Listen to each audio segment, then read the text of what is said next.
11 O apelo inesperado. Espero nos ajude a vencer tão grande obstáculo, dizia uma inquieta senhora ao Firmino. Sua cooperação fraternal é a minha última esperança. Minha filha precisa de conselhos urgentes. Quem sabe estará a pobrezinha perseguida de algozes das trevas. Lembrava o interlocutor sorridente. Conheço casos dessa natureza, em que tudo não passava de simples influenciação de elementos inferiores. Estou disso convencida, não tenho mesmo qualquer dúvida. A menina sempre pautou seus atos pelo sincero desejo de acertar. Nunca desprezou o trabalho, nunca deu mostras de rebeldia. Agora, entretanto, parece obcecada por pensamentos indignos. Hoje mesmo solucionaremos o assunto, asseverava o doutrinador prestativo, irei à sua casa, logo à noite, fique tranquila. Esses maninhos da sombra preparam ciladas a torto e a direito, mas havemos de vencer o mal, dirigindo energias para o bem. Enquanto a senhora se despede evidenciando gestos desordenados de inquietude, outro cliente assomava à porta, requisitando orientação. Firmino, exclamava atencioso, a situação de minha mulher continua desesperadora. Tenho a impressão de que ela permanece insensível a qualquer advertência. A obsessão empolga-lhe o sistema nervoso de maneira absoluta. Ainda ontem, vi-me em situação vexatória, na polícia, devido a sérias denúncias de vizinhos. Até quando suportarei este martírio doméstico, meu bom amigo? Não poderia você ir até a nossa casa, a fim de ministrar algum esclarecimento? O interpelado inclinou a fronte em sinal de assentimento e acrescentou, poderemos fazer, à noite, alguma doutrinação. Espere-me depois de 11 horas. Mal não se havia retirado o esposo aflito, um velho batia à porta, em companhia de um rapaz renitente e preguiçoso. Admitido no interior, começou a desfiar o longo rosário de queixas comuns. Este meu filho, senhor Firmino, de há muito vem sendo perseguido por entidades perturbadoras. Ninguém mo disse, mas não se engana o meu coração de pai. A princípio, recorremos à medicina, gastei o que pude, batendo a consultórios e farmácias, todavia, não colhi qualquer resultado animador. O rapaz continua fazendo loucuras sobre loucuras. Disseram-me que o senhor dá conselhos como ninguém e venho apelar para a sua caridade. Por favor, veja se nos pode prodigalizar o benefício de uma orientação. O jovem mirava os interlocutores de soslaio, dando a entender mais peraltice que demência. Entretanto, o conselheiro, em vez de receitar-lhe um susto adequado, começou a dizer levianamente. É incontestável, o pobrezinho está obsidiado. Não é de estranhar, visto que as influências maléficas povoam todos os lugares deste mundo. E rematava, imprudente, após longa pausa. Você, meu filho, está envolvido nas perigosas malhas de perseguidores invisíveis, mas de amanhã em diante faremos serviços de auxílio a seu favor. Qualquer pessoa, nas suas condições, pode cometer os mais negros crimes. Não conhece os escândalos do noticiário comum? A obra destruidora dos maus espíritos. Assassínios, suicídios, erros, paixões, resumem a perigosa atuação dos seres diabólicos das sombras. O genitor, embalado pela ideia de socorro gratuito, não ocultava a satisfação em largos sorrisos, enquanto o rapaz dissimulava gestos cínicos. E era esse o feitio daquele ingênuo e bondoso Firmino da Conceição. Premido pelas contínuas solicitações, abandonara a atividade profissional, passando a viver a expensas das duas filhas, que definhavam nos trabalhos afanosos do bordado e da costura. Sempre vigilante no círculo das necessidades dos vizinhos e conhecidos, como que se habituara à desordem do próprio lar. Ambas as moças sentiam-se à frente da maré invencível. As remunerações incertas mal chegavam para as despesas inadiáveis. E a velha esposa, quando os cobradores rondavam a porta, aguardava o marido pacientemente, alegando em tom afável. Ora, Firmino, esta situação precisa modificar-se. Nossas filhinhas parecem cansadíssimas. E seu emprego, você não esperava colocar-se este mês? Sim, mas não podemos esquecer a tarefa. Os apelos são muitos e não posso desatender a essa boa gente que me procura. Imagine que, presentemente, estou a serviço espiritual para benefício de 22 famílias. Mas, lembre-se igualmente de que é chefe desta casa e que não estamos isentos de responsabilidade familiar.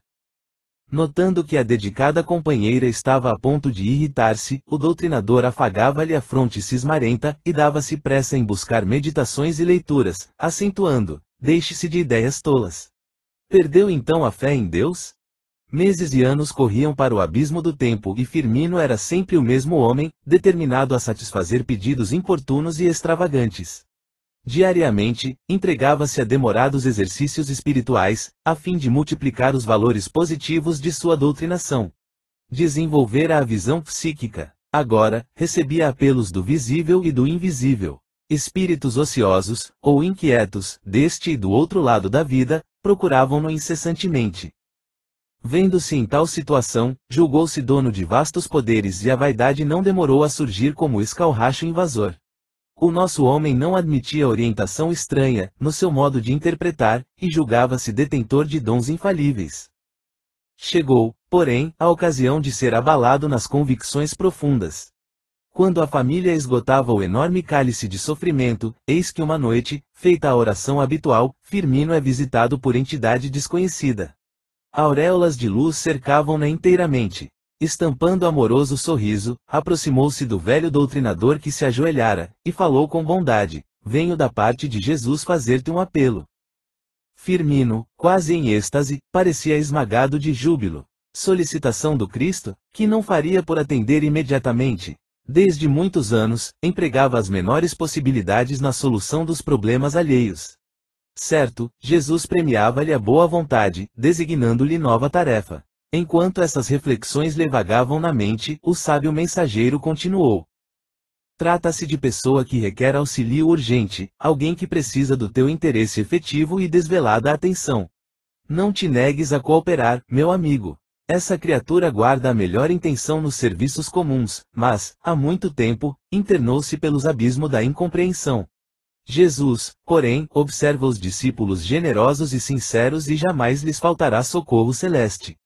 O teu concurso é, todavia, indispensável. Esse irmão bem-amado permanece em perigo. Ervas daninhas lhe cresceram no campo espiritual, ameaçando as flores da esperança e os frutos da verdade. Viajor descuidado, apesar de bondoso, numerosas sereias tentam encantá-lo. O pobrezinho começou a dormir, mas é preciso arrancá-la do sono. Ainda que seja necessário, submete-o a disciplinas, acorda-o a golpes de força, dada a hipótese de necessidade premente. Não o deixes a meio da estrada, longe de si mesmo. Jesus confia em ti, dize-lhe que o Mestre não deseja ver os seus serviços fraternos sujeitos à solução de continuidade e sim, que, acima de tudo, conserve o trabalho da própria iluminação. Não se interrompa a atividade carinhosa do irmão, mas, tampouco se olvide a realidade do homem. Ensina-o a respeitar a beneficência de Deus, a clarear os próprios horizontes e a estruturar a personalidade do discípulo perfeito em si mesmo, a fim de que socorra os necessitados com as medidas da justiça e do amor. Jesus dissemina a caridade, todos os dias, nos mais ínfimos recantos do globo, e espera que cada habitante do mundo lhe dissemine os dons sublimes. Entretanto, essa caridade constrói, retifica, educa, eleva e redime. A bondade não endossa a preguiça, nem suprime o valor da necessidade de luta, na evolução das almas. Vai, meu amigo, ainda é tempo. Corrige, amando, a quem adormeceu inadvertidamente na estrada tentadora. O interpelado guardava profunda impressão. Debalde tentava localizar o necessitado nos escaninhos do pensamento. A quem se referia o emissário solícito? Algum dos obsidiados em estudo? Habituado a fixar o exterior, lembrou repentinamente o irmão de nome Donato, que nascera sob o mesmo teto, velho companheiro de trabalho terrestre, o qual, apesar de bondoso, nunca lhe aceitara os conselhos e pontos de vista. Penetrando-lhe a ideia recôndita, falou ainda o mensageiro: refiro-me à única pessoa a quem deves e podes impor a necessária reforma espiritual, mesmo à custa de ásperas disciplinas. O doutrinador ergueu os olhos preocupados e interrogou: trata-se do mano Donato? A lúcida entidade sorriu, entre a compaixão e a serenidade, e, como quem necessita atirar o golpe a descoberto, depois de esgotados os recursos da delicadeza fraternal, acentuou com firmeza: não, Firmino, ainda uma vez estás equivocado, a pessoa necessitada a que aludi, és tu mesmo. O apelo de Jesus refere-se a ti. 12 A cura complexa. Aquele lar fundamentado em bases sólidas de amor e trabalho, desde algum tempo parecia invadido por tempestades incessantes de dor.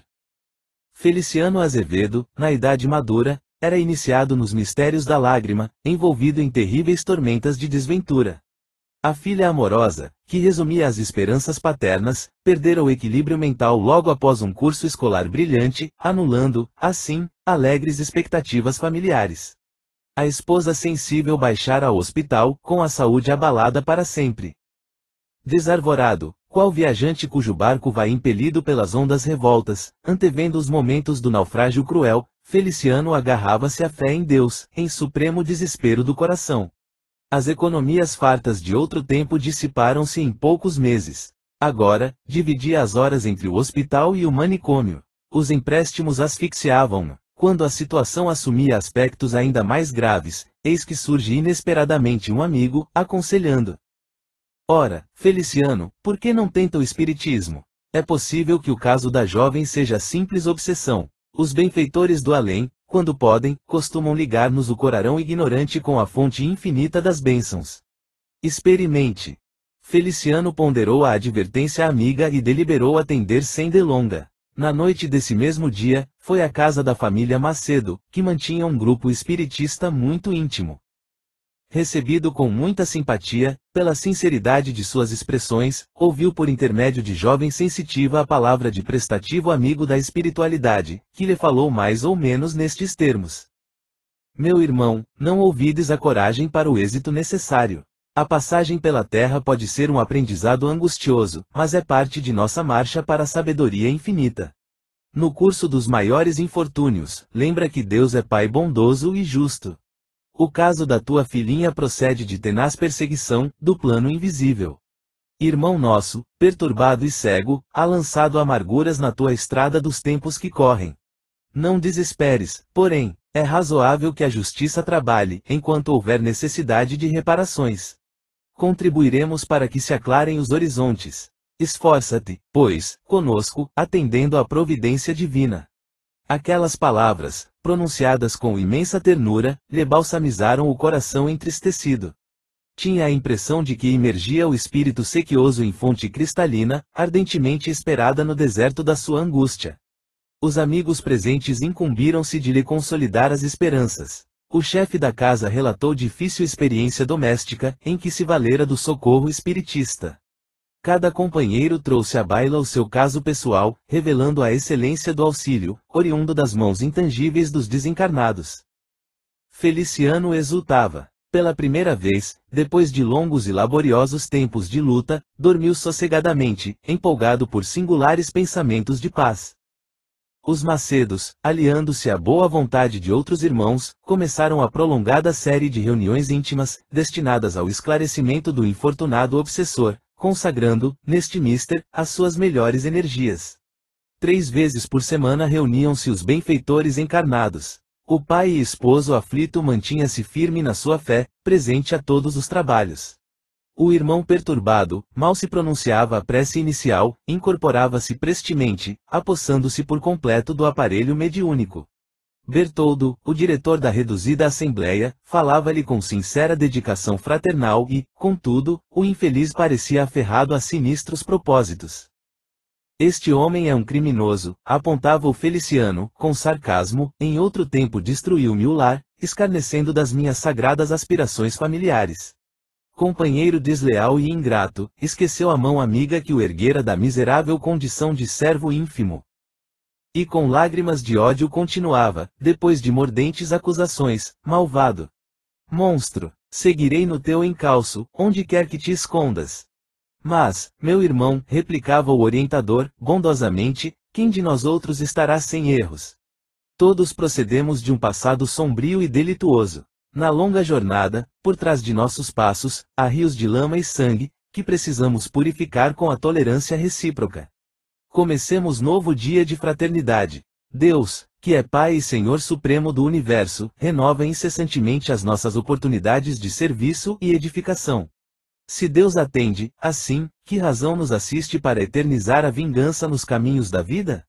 Esquece o mal, meu amigo. Contempla o nosso Feliciano humilhado, torturado, vencido. Não te doerá vê-lo assim, de cabelos nevados prematuramente? Que prazer poderá sentir martirizando uma pobre mãe no hospital e uma criança no manicômio? Sejam quais forem as tuas mágoas de existências anteriores, ouvida o mal e perdoa. O diretor amorável dizia essas palavras, de olhos molhados, convencido de que esclarecer não é ordenar, e que doutrinar não significa impor violentamente. Aquele generoso Bertoldo não ignorava a extensão das misérias, nas experiências humanas, sabia conjugar os próprios conhecimentos, ofertando-os ao próximo como ramalhetes de flores luminosas. O perseguidor chorava, entre o ódio e o desespero, e a reunião terminava sempre num mar de emoções reconfortantes e profundos ensinamentos, porque os companheiros ali se uniam, antes de tudo, nos elos cariciosos da humildade e do amor.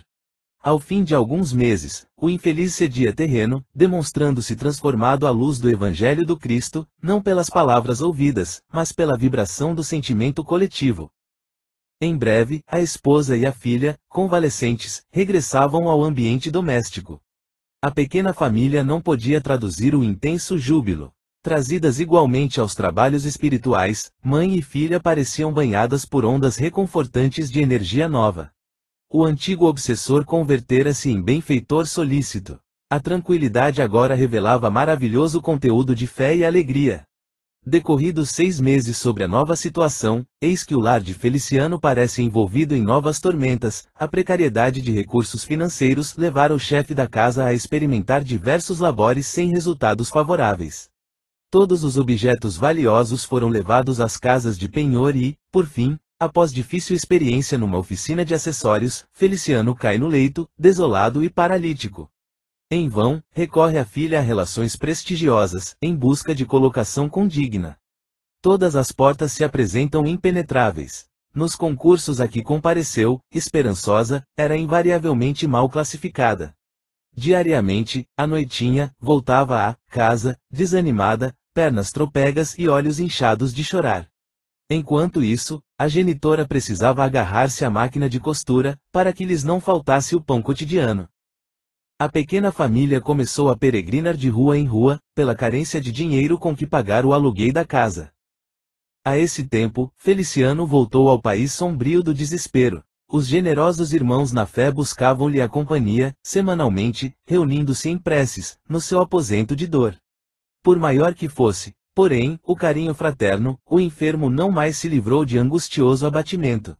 Os pensamentos lhe erravam pesadamente da queixa incessante para o desalento sem limites.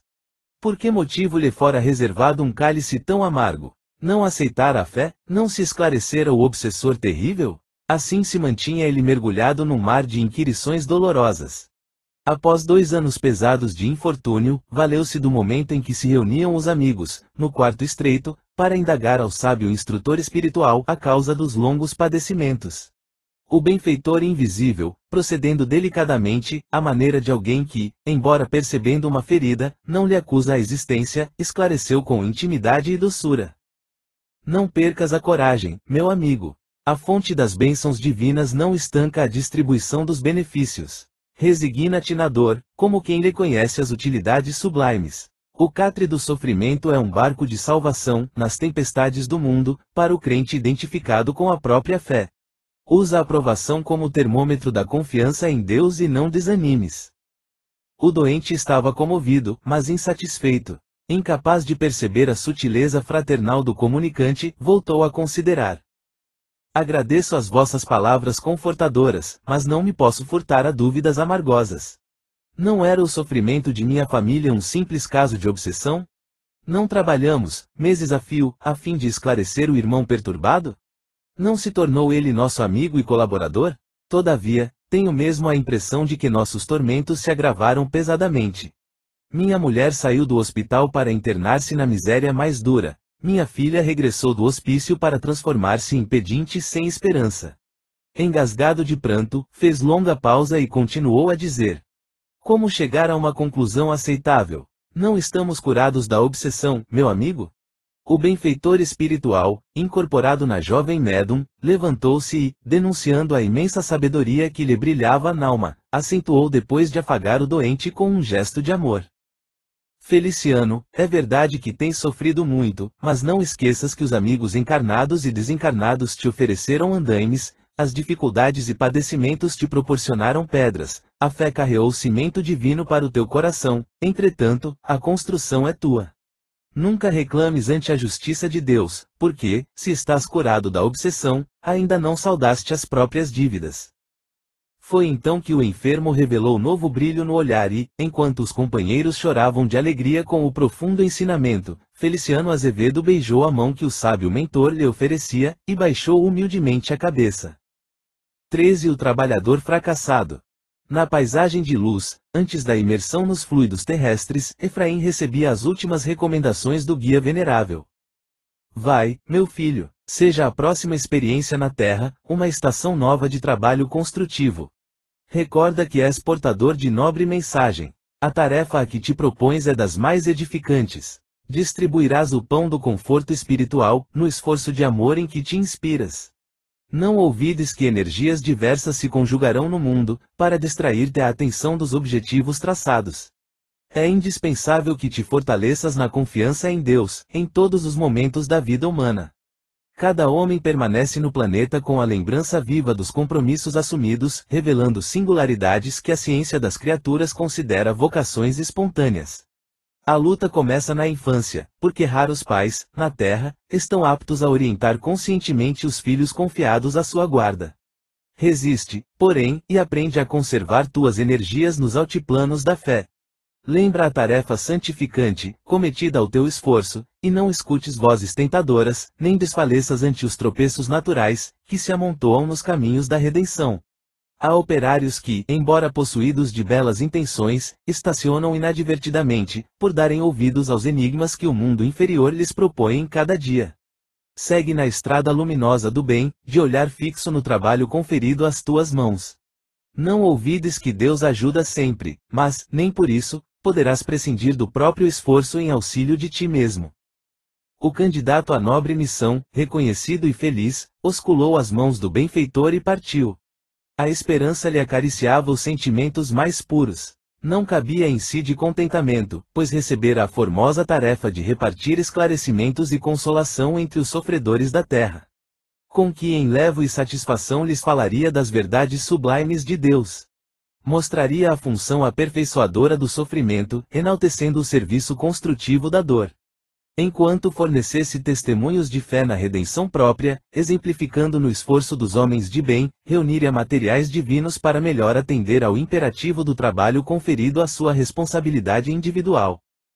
Todavia, consoante as observações ministradas pelo mentor compassivo e sábio, o trabalhador encontrou as primeiras dificuldades no próprio lar a que foi conduzido pelas teias de carinhosa atração.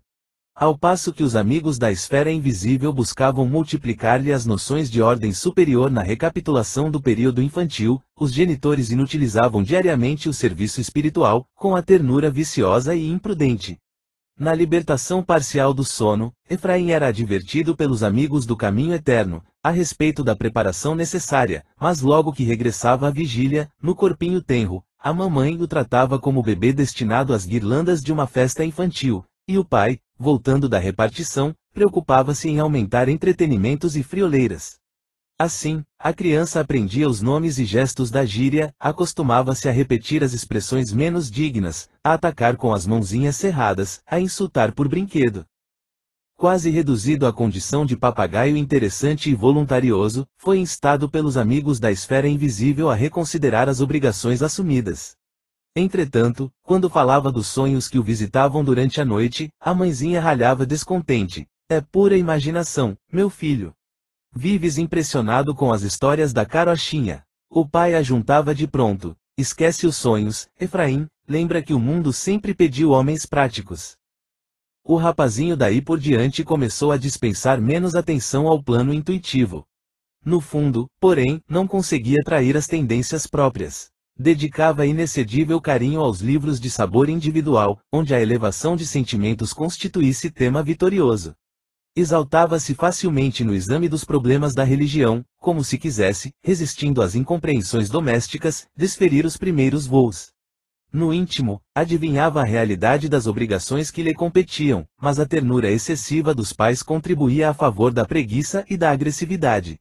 Onde Deus atirava sementes divinas, os responsáveis humanos cultivavam eras sufocantes. No colégio, Efraim não era mau companheiro. Os genitores, porém, desenvolviam tamanho esforço por destacar-lhe a condição, que, em breve, a vaidade sobressaía como estranha excrescência na sua personalidade. E a experiência humana continuou, marcando o conflito entre a vocação do trabalhador e o obstáculo incessante do mundo. O plano invisível buscava insistentemente conduzi-lo ao clima espiritual adequado às realizações em perspectiva. Enquanto na Igreja Católica Romana, o rapaz não encontrava senão motivos para acusações e xingamentos, transportado ao ambiente do culto protestante, apenas fichava expressões humanas, esquecido das substâncias divinas. Intimamente, Efraim experimentava aquela necessidade de instruir e consolar as almas. Às vezes, não conseguia sopitar os impulsos e desabafava em longas conversações com os amigos. Guardando, porém, os títulos acadêmicos em vez de usá-los como forças ascensionais para um conhecimento superior, convertia-os em entulhos lastimáveis, mantendo futilidades pouco dignas. Embalde a esfera espiritual o convidava à luta enobrecedora em profundos apelos do pensamento. Agora, casado e fundamente modificado pelas circunstâncias, Efraim parecia impermeável aos conselhos diretos e indiretos. Enfim, depois de costear o continente infinito da revelação divina em diversas modalidades, foi dar as praias ricas do espiritismo cristão. Estava deslumbrado. A fé lhe revelava perfumes inhotos ao coração, semelhando-se à olorosa flor de mata virgem. Experimentou imediatamente a certeza de haver encontrado o lugar próprio. Ali, certamente, desenvolveria o plano construtivo de que lhe faltava a intuição nos recessos do espírito. Esqueceu, no entanto, que o trabalho é fruto do esforço e que todo operário precisa improvisar ou manejar ferramentas. Com 2 anos de observação, ele, que se habituara à ociosidade, recolhia-se ao desalento. Queixava-se de tudo e de todos. Tinha a convicção de que necessitava edificar alguma coisa em benefício dos semelhantes, mas não se conformava com os obstáculos. Quando um dos velhos amigos vinha convidá-lo ao serviço espiritual, replicava enfaticamente: ora, seu Cunha, quem poderá destrinçar essa meada de médiuns charlatães e exploradores sem consciência? Francamente, sinto-me cansado. Depois que o visitante encarecia as excelências da cooperação e a necessidade do testemunho, Efraim exclamava desanimado: não posso ocupar-me com ficções nem partilhar dessa batalha invencível. Os amigos da vida real são, contudo, infatigáveis na esperança e no otimismo. Para que o trabalhador encontrasse concurso fraterno, formou-se repentinamente um grupo mais íntimo, na vizinhança de sua residência, onde reduzido número de companheiros se propunham estudar os problemas de autoaperfeiçoamento, colimando elevados serviços no futuro. Efraim prometia cooperar na tarefa, mas em vão o chamavam ao esforço diariamente. Estava sempre solícito na indicação dos tropeços, mas nunca resoluto na execução da própria tarefa. Cada dia apresentava uma desculpa aparentemente mais justa, a fim de justificar a ausência no trabalho. Para ele a chuva estava sempre gelada e o calor sufocante, os resfriados chamavam-se amidalites, bronquites, febres, dispneias, os desarranjos do estômago classificavam-se como hepatites, estreitamentos e gastralgias. A mente viciada exagerava todos os sintomas. Quando assim não era, aludia às contrariedades com o chefe de serviço no instituto em que lecionava, referia-se às enxaquecas da esposa, dizia das enfermidades naturais dos filhinhos em desenvolvimento. A hora, a situação ocasional, o estado físico, a condição atmosférica, eram fatores a que recorria invariavelmente por fugir à contribuição fraternal. Por fim, embora experimentasse o desejo sagrado de realizar a tarefa, chegou ao insulamento quase completo, num misto de tristeza e ociosidade. Foi nessa estação de amargura que a morte do corpo o requisitou para experiências novas. Durante anos dolorosos, Efraim errou sem destino, qual ave desesperada da sombra, até que um dia, esgotado o cálice dos remorsos mais acerbos, conseguiu ouvir o antigo mentor, após angustiosas súplicas. Meu filho, não te queixes senão de ti mesmo. O dono da vinha jamais esqueceu os trabalhadores. Materiais, ferramentas, possibilidades, talentos, oportunidades, tudo foi colocado pela bondade do Senhor, em teus caminhos. Preferiste, porém, fixar os obstáculos, desatendendo a tarefa. Reparaste o mau tempo, a circunstância adversa, o tropeço material, a perturbação física e, assim, nunca prestaste maior atenção ao serviço real que te levara ao planeta. Esqueceste que o trabalho da realização divina oferece compensações e tônicos que lhe são peculiares, independentemente dos convencionalismos do mundo exterior. O Senhor não precisa de operários que passem o tempo a relacionar óbices, pedras, espinhos, dificuldades e confusões, e sim daqueles que cooperem fielmente na edificação eterna, sem interpelações descabidas, desde as atividades mais simples às mais complexas. Enquanto olhavas o chão duro, a enxada enferrujou-se e o dia passou. Choras. O arrependimento é bendito, mas não remedia a dilação. Continua retificando os desvios da atividade mental e aguarda o futuro infinito. Deus não faltará, jamais, à boa vontade sincera. E quando poderei voltar à terra, a fim de renovar meus esforços? Perguntou Efraim soluçando. O benfeitor demorou a responder, esclarecendo finalmente. Por agora, meu filho, não posso precisar a ocasião exata. Todo trabalho edificante, em suas expressões diferentes, tem órgãos orientadores, executivos e cooperativos. Ninguém pode iludir a ordem na obra de Deus. Ante os novos caminhos tens largo tempo para amadurecer os arrependimentos sinceros, porque, somente aqui, nesta zona de serviço a que te subordinas presentemente, temos 200.527 candidatos ao trabalho de consolação e esclarecimento, no qual fracassaste no mundo. Como vês, não podes regressar à terra antes deles. 14 invocações diretas. Nos primeiros movimentos de intercâmbio com a esfera invisível, Casimiro Colasso experimentara sensações de indefinível inquietude. Aquelas comunicações com o além assombravam-no. Povoavam-lhe a alma profundas indagações. Aquele novo mundo que se lhe descortinava aos olhos, trazia maravilhosas incógnitas para cuja solução daria, de bom grado, todas as possibilidades terrestres. Casimiro não se contentava com as reuniões de experimentação mediúnica, num esforço metódico e gradativo. Embora o arraigado amor à família, vivia mentalmente muito distante dos deveres inadiáveis e justas. Viciado pela curiosidade doentia, esperava a noite com singular ansiedade. Ao regressar do estabelecimento bancário, após a luta do ganha-pão, trancava-se a sós no quarto, dilatando observações por catalogar conhecimentos novos, no vasto círculo de entidades espiritual. Longe de aceitar com proveito as manifestações espontâneas, preferia impor os próprios caprichos, perdendo-se em longas evocações diretas e ignorando sistematicamente se possuía credenciais ou merecimento para isso. Entre as entidades que costumava invocar impertinentemente, contava-se um velho tio, o ex-sacerdote Leão Colasso, que partira do mundo, anos antes. Padre inteligente e devotado ao bem coletivo, Leão convertera-se em ídolo dos parentes. Por isso mesmo o sobrinho, ao menor obstáculo utilizava a concentração, pedindo-lhe esclarecimentos. O ex-sacerdote era obrigado a abandonar trabalhos sérios, no plano de ação onde se localizava quase sempre, para solucionar espantosas futilidades. Decorrido algum tempo em que Leão se destacou pela paciência e o sobrinho pela leviandade, reconheceu o nobre emissário que a situação requeria outros rumos. Muito delicado, falou confidencialmente em mensagem carinhosa. Meu filho, nas relações com o invisível, não queiras impor a vontade caprichosa, quando não identificas, ao certo, as próprias necessidades.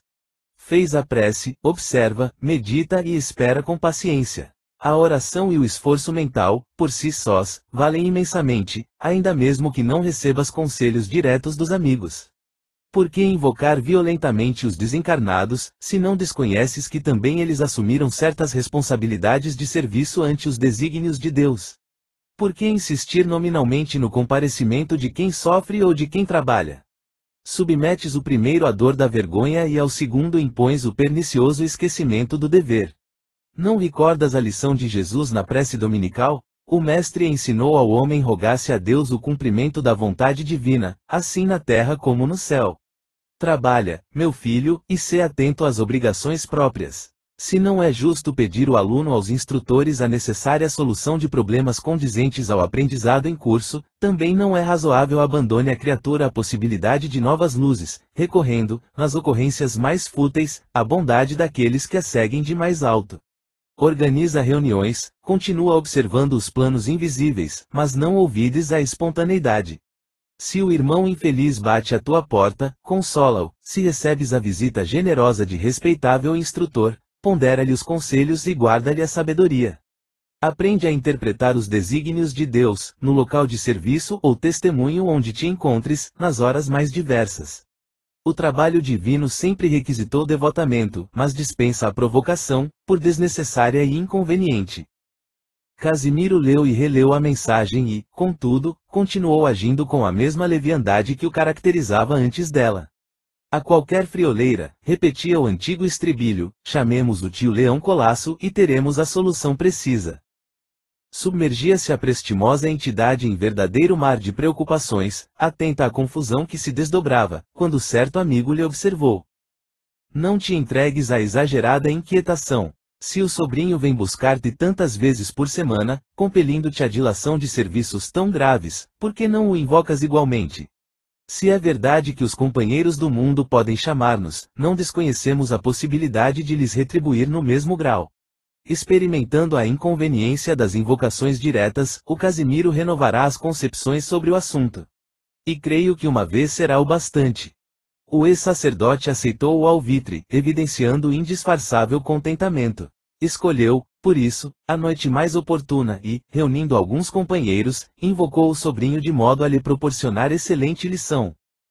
Enquanto se lhe enrijecia o organismo no leito, alarmando a família, Casimiro Colasso compareceu em espírito ante a reduzida assembleia que o atraía intencionalmente. Revelava-se indisposto e perturbado, o mísero sentindo-se presa de inenarrável angústia. Em frente dos amigos espirituais, rojou-se de joelhos e exclamou em pranto amargo: Benfeitores amados, por quem sois, não me deixeis voltar por enquanto ao vosso plano, quando tenho filhinhos a esperar por mim. Após doloroso gemido, prosseguiu num véu de lágrimas: Ah, quem me chamou aqui com tamanha insistência? Deixai-me regressar à terra, por amor de Deus. Aproximou-se então o bondoso tio e esclareceu: Sou eu quem te chama, Casimiro. Oh, sois vós, meu tio? Por que, desconheceis, porventura, a bagagem dos meus deveres? Tendes seguido carinhosamente meus passos e compreendeis, certamente, que me não posso furtar ao cumprimento de obrigações intransferíveis. Não me retenhais aqui por mais tempo. Depois de soluços convulsivos, rematava diante do ex-sacerdote que sorria, bondoso: Afinal, por que me buscastes assim nesta violência terrível? Colocou-lhe a entidade a mão paterna no ombro, evidenciando amorosa solicitude e respondeu: Chamei-te por amor e porque não devia desprezar o ensejo de entregar-te novos valores educativos. Aprende a considerar as situações alheias, meu filho. Também nós, aqui, temos deveres e trabalhos, responsabilidades e compromissos. Não somos figuras aéreas, catalogadas entre seres ociosos ou vagabundos. Já que percebeste o quanto dói a perturbação infligida ao homem no trabalho honesto e intransferível, não procures desorientar serviços de nossa esfera de ação, onde colaboramos na estruturação espiritual de um mundo melhor. Tanto se pode invocar a entidade celeste, quanto atrair a criatura terrestre, na mesma lei que rege o constante intercâmbio das almas. Não ouvides, pois, estas preciosas verdades. E, mergulhando o olhar penetrante no sobrinho angustiado, concluía: Voltarás, imediatamente, ao serviço que Deus te confia no mundo. Entretanto, fez tudo por não esquecer a valiosa lição desta noite. Em casa de Casimiro, todavia, observava-se o vai-vem dos familiares alarmados. Durante 4 horas, permanecia o pobre rapaz no leito, pálido, ofegante, semi-morto. Multiplicavam-se cataplasmas e injeções, sob o olhar atento do médico que o assistia. Quando o suposto enfermo revelou os primeiros sinais de melhora, o facultativo chamou em particular o velho genitor de Casimiro e esclareceu, demonstrando justificada alegria: Felizmente o problema está resolvido. E que pensa o senhor? Interrogou o ancião aflito. Trata-se de caso para observar, retrucou o interpelado, confidencialmente: aplicarei tratamento decisivos, pois a meu ver a moléstia tem todos os característicos de fenômeno epileptoide. Mas Casimiro Colasso, daí a 2 dias, estava refeito para o trabalho comum. E embora não recordasse o ensinamento senão na tela mágica de sonho mal definido, jamais se atreveu a repetir invocações diretas e nominais, renunciando à imposição da vontade caprichosa em relação ao plano invisível. 15 A grande surpresa. Quem poderia definir a perturbação do desventurado Léo Marcondes, confinado em tenebroso círculo de angústia? Seria difícil relacionar-lhe as lágrimas e padecimentos. Comerciante abastado, no Rio de Janeiro, nos derradeiros anos do século XIX, não pudera furtar-se ao portal escuro do suicídio. Temperamento fogoso e personalista, nunca se acomodara ao benefício da fé religiosa e, atirando-se às teorias do materialismo demolidor, dera-se aos mais estranhos distúrbios ideológicos, como quem se perde na sombra, caminhando a esmo pela noite adentro. Sempre fizera questão de espalhar os princípios dissolventes. Em casa, na rua, nos cafés, tornara-se proverbial sua atitude iconoclasta e desrespeitosa. Saturado de conceitos dos filósofos pessimistas, destacava-se-lhe a palavra pelas afirmativas ingratas e impróprias, a respeito da providência divina. Longe de suspeitar dos escritores sépticos, verdadeiros doentes intelectuais interessados em seduzir atenções alheias ao catre de ideias enfermiças, internava-se, sem maior exame, no cipoal das mentiras brilhantes. Ao seu ver, o mundo era vasta casa de miséria e trevas sem limites. A menor contradita, desmanchava-se ele em considerações amargas e venenosas. Valores na terra, onde o desgraçado que poderia manter a perigosa ilusão não tivessem qualquer dúvida, se existisse um Criador, e acentuava essas palavras ironicamente, deveria ser expulso da natureza. Que viam na humanidade infeliz senão loucura, desolação e sombra impenetrável. Tudo caminhava para a morte, para a eterna extinção. Flores apodrecidas disfarçam os túmulos, que escarnecem da esperança mais pura. A carne moça era fantasia ocultando caveiras de amanhã, nos mais belos rostos. Vemos cadáveres em toda a parte. Raia o dia para transformar-se em noite, cresce a árvore por sepultar-se na terra, ou para queimar-se em terrível desolação. Que é nosso destino senão a cópia burlesca desses movimentos viciosos e destruidores? Que seria a alegria humana senão a luz frágil que se apaga no vendaval das trevas? E que seria a existência senão jornada angustiosa para o continente de cinzas sepulcrais? Era inútil qualquer esforço por subtraí-lo de semelhante estado mental. Léo reduzira-se à condição de cego voluntário, segregado em sombras, apesar da alvorada permanente de luz. Desprevenido de socorro íntimo, em vista da situação de miséria moral a que se votara, num momento de excitação profunda cometeu incompreensível homicídio, eliminando o antigo companheiro de infância. Dominado de cegueira fatal, não resistiu ao remorso incoercível e suicidou-se pouco tempo depois. Anos amargosos e escuros abateram-se-lhe sobre o espírito desventurado. Embalde chamava familiares queridos, invocando auxílio espiritual. Tinha a impressão de neblinas geladas cercando-lhe o caminho, no meio de trevas indevassáveis, caindo. Caindo sempre. No círculo de angústias em que se via algemado, recordava a terra, experimentando revolta infinita. Atribuía ao planeta a causa de todos os fracassos, a fonte de todas as amarguras. Na sua desdita, jamais pôde, entretanto, esquecer a esposa, alma simples e generosa, inteiramente consagrada ao bem-estar dele, nos mínimos incidentes da jornada humana.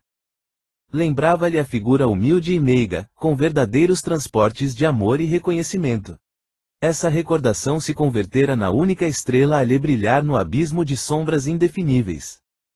Mais de 50 anos assim decorreram, de padecimentos incalculáveis, quando o mísero foi convocado a reorganizar caminhos, referentemente ao futuro. Enfrentando o sábio instrutor que o atendia afetuoso, o infeliz exclamava, angustiado: conscientemente, devo dizer que nunca fui homem perverso. A terra, todavia, deprimiu-me e inutilizou minhas forças, com fatalidades tremendas e paisagens tenebrosas. Cala-te, amigo, observou a entidade generosa, a queixa no serviço divino nem sempre será rogativa honesta. Por vezes, não passa de manifestação de revolta ou indolência de nossa escassa compreensão do dever sagrado. Aqui estou para atender-te, a face do porvir. Abomino a terra, soluçou o desventurado. Esclarece teus projetos quanto às oportunidades futuras. Não nos percamos em lamentos ou palavras ociosas. Após meditar longos minutos, Léo interrogou hesitante: magnânimo instrutor, poderei reencontrar a inolvidável companheira de luta? Por que não? Deus nunca nos fechou a porta da bondade infinita. Oh, gemeu o infeliz, Quase esmagado por um raio de júbilo, concedei-me a possibilidade de procurá-la no paraíso que terá merecido pela imensa virtude. Dai-me a ventura de esquecer, por momentos, os quadros escuros da terra, a fim de acariciar a ideia do reencontro. Em que estrela maravilhosa permanecerá minha santa? O venerável orientador contemplou-o, benigno, e explicou intencionalmente: tua companheira se encontra numa escola de esperança. Ah, informai-me relativamente às grandezas dessa paragem sublime. Poderei penetrar-lhe as estradas formosas? Depois de um gesto afirmativo, que o desventurado recebeu com transportes de alegria, continuou o bondoso mentor. Trata-se de primorosa região de esperança, onde nosso Pai tudo preparou, facilitando a edificação das criaturas. Dias deslumbrantes enfeitam-lhe continentes e mares, repletos de vida sublime e vitoriosa. Árvores amigas lá estendem seus ramos pejados de frutos suculentos e saborosos. Água divina corre gratuitamente de mananciais cantantes, e na atmosfera embaladora a claridade e a melodia não encontram obstáculos. Lá e reveste a alma de fluidos adequados ao trabalho, qual operário a receber o traje de serviço, segundo as próprias necessidades, sem preocupação de retribuir a mão dadivosa e oculta que lhe concede o benefício. No aprendizado de todos os dias, ouvem-se risos infantis, observam-se esperanças da juventude, recebem-se bênçãos de anciães coroados de alvinitentes lírios. São manifestações sagradas de companheiros que ali permanecem, prosseguindo na grande romagem para Deus, cada qual representando nota de amor e trabalho no cântico universal. Em razão da pausa mais ou menos longa que o mentor interpusera nas considerações, Marcondes, enlevado, solicitou, a demonstrar novo brilho nos olhos. Falai ainda desse plano prodigioso. As noites nessa esfera, continuou o benfeitor, são cariciosas estações, destinadas à prece e ao repouso. Astros luminosos povoam o céu, chamando os espíritos a meditações divinas. Constelações fulgurantes passam no infinito em sublime silêncio. Luzes brandas dão novo colorido às paisagens. Ainda há, por lá, pobres e sofredores, pois que se trata de uma escola de esperança. Ninguém, contudo, está abandonado por Deus, que manda distribuir as lições segundo as necessidades dos filhos bem-amados. Tudo ali é promessa de vida, caminhos de realização, oportunidades sacrossantas. Benfeitor inesquecível, rogou Léo Marcondes, agora sem lágrimas, poderei, ao menos, visitar esse plano divino. Não somente visitá-lo como também procurar a companheira, em seus caminhos, e unir-se novamente a ela, no trabalho de Deus, na elevação e resgate justo, esclareceu o instrutor, mostrando carinhoso sorriso. O mísero não sabia traduzir o próprio júbilo. Tomando-lhe a destra, o amigo espiritual guiou-o carinhosamente através de sombras e abismo. Daí a algum tempo, divisavam larga esfera que, embora sem claridade própria, se movimentava num oceano de luz. A essa altura, Marcondes prorrompeu em gritos de alegria. Salve planeta celeste, santuário de vida, celeiro das bênçãos de Jesus! Definiste com sabedoria, acrescentou o mentor sorridente. Mais alguns minutos e penetraram numa cidade alegre e bulhenta. Observou o pobre Léo que o local não lhe era de todo desconhecido. Os morros, o casario, o mar, identificavam a paisagem. Desapontado, hesitante, premiu a mão do generoso amigo e indagou: será que estamos na Terra? Não é esta cidade o Rio de Janeiro? Justamente. Nunca observei antes tanta magnificência e beleza. Eu bem o sabia, disse o mentor bondosamente, mas é que nunca procuraste a escola de esperança que o Pai oferece às criaturas neste plano. Escutaste os filósofos pessimistas, mas foste surdo aos cânticos da vida, observaste as letras envenenadas que embriagam o cérebro dos homens de teorias aviltantes, mas foste cego ao traço das charruas no solo. Porque preferias a indolência das almas rebeldes, o frio te incomodava, a chuva aborrecia, o calor sufocava, o trabalho constituía angústia constante. Em vez de localizar os próprios males, agradava-te identificar os males alheios. Voluntariamente enseguecido às lições diárias, tropeçaste no crime e na amargura, guardavas conceito irônico para o ignorante, repreensões ásperas para o infeliz, olvidando a disciplina de ti mesmo. Força de viver na contemplação dos defeitos e cicatrizes do próximo, nada mais viste em torno do coração, além de ruínas e trevas. Deus, Porém, é infinitamente bom e te concede nova oportunidade de elevarão no caminho da vida. Outras experiências te aguardam nos dias vindouros. Renascerás no mesmo lugar onde levantaste, inadvertidamente, o braço homicida. Transforma as algemas pesadas em laços de amor. Procura a companheira abnegada, que te seguirá os passos amorosamente, na senda redentora. Não olhes para trás. Acende a lâmpada generosa da fé e não temas o assédio das sombras. Enquanto o interpelado o observava, reconhecidamente, surpreendido e silencioso, o magnânimo instrutor concluiu batendo-lhe afetuosamente no ombro.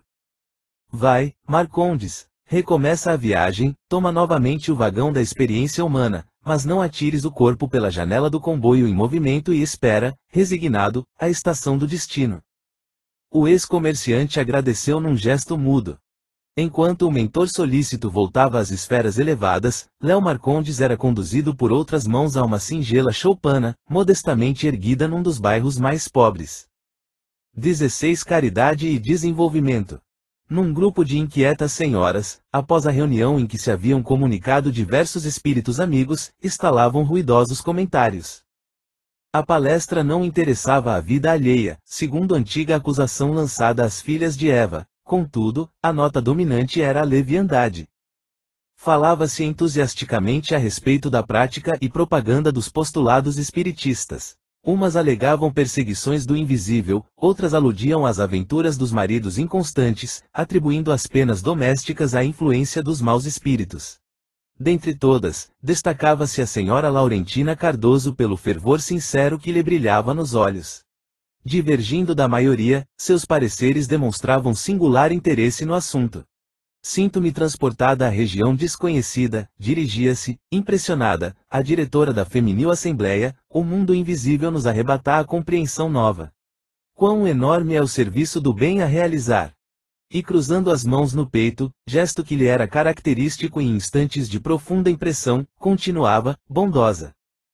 Que fazer para cooperar no trabalho sublime? Quanto desejava ser útil aos infelizes da esfera espiritual. Sim, minha filha, explicava a presidente, é preciso desenvolver-se, aproveitar suas faculdades no esclarecimento de nossos irmãos atrasados. Seja atenta ao dever e alcançará os mais nobres valores. Não poderia a senhora consultar os instrutores espirituais nesse sentido? Indagou Dona Laurentina, ansiosa. Perfeitamente. E, decorridos alguns dias, escrevia-lhe solícito o orientador da reunião. Minha irmã, Deus te abençoe o propósito de fraternidade e confiança. Continua devotada ao bem do próximo. A caridade é luminoso caminho de redenção. Não a esqueças na experiência humana e, a fim de estenderes a divina virtude, não desprezes o desenvolvimento próprio. Companheiros abnegados, no plano invisível, seguirão teus passos na edificação de ti mesma. Ora, vigia, trabalha, espera e sobretudo confia em Deus. A senhora Cardoso estava radiante. Figurou-se-lhe a pequenina mensagem verdadeiro bilhete de luz, habilitando-a a conviver com os gênios celestiais. Leu, releu, dobrou a folha minúscula, guardando-a na bolsa de passeio, enxugou as lágrimas que a emotividade lhe trouxera aos olhos e agradeceu a dádiva jubilosamente.